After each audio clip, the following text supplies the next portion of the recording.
এই দেখো আমার গোপু সোনা শয়ন দিয়ে দিলাম। এখানে বালিশটা দুদিন থেকে দিয়ে ফেলে দিচ্ছিল। এই দেখো এখানে যদি বালিশটা দিই, জায়গাটা এতটাই কম, বালিশ দিলে ওর লেপটা উঁচু হয়ে থাকে, ওর জন্য বালিশ দিবে না, শুধু ফেলে দেয়। তারপরে এখানে রেখেছি। আর এই একজন ছোটু নীলমণি, আমার নীলমণির ঠান্ডা লাগে, নীলমণিকেও ঢাকা দিয়েছি। বাকি সবাইকে বললাম তোমরা নিজেরা নিজেরা শয়ন করে নিও।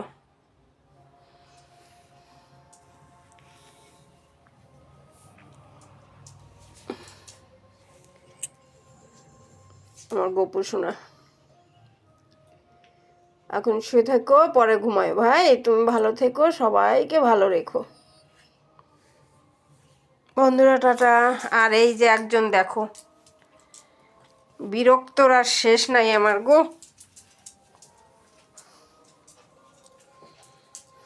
কি কি চাই? প্রসাদ খাচ্ছিস তো, আরও লাগবে? আবার কালকে যখন পূজা দিব তারপরে জানবা না, মানে ও গিয়ে এরকম ঠিক বসে থাকবে।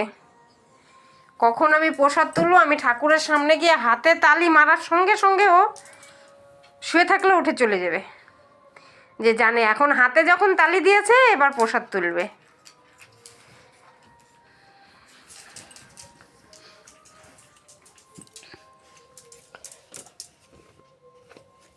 এক ভিডিওতে কত কিছু দেখাবো বলো। এই দেখো, যদি তোমরা এই পাপোশ কেউ শিখতে চাও বা কেউ বানাতে চাও, মজুরি নিয়ে বানিয়েও দিই, তো কমেন্ট করো। এরকম অনেক ডিজাইন আছে। কি কোথায় যাবি, কোথায়? গেট খুলে দেবো, বাইরে যাবি? যা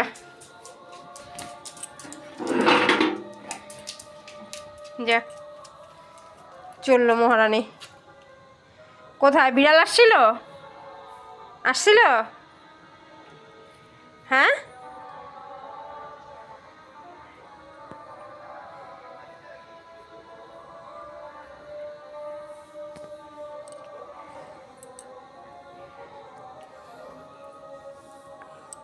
বন্ধুরা টাটা। এখন রান্না করব। একটু মাল নিয়ে বেরিয়েছিলাম, যার জন্য সন্ধ্যাটা দিতেও আমার একটু লেট হয়ে গেল। এই দেখো,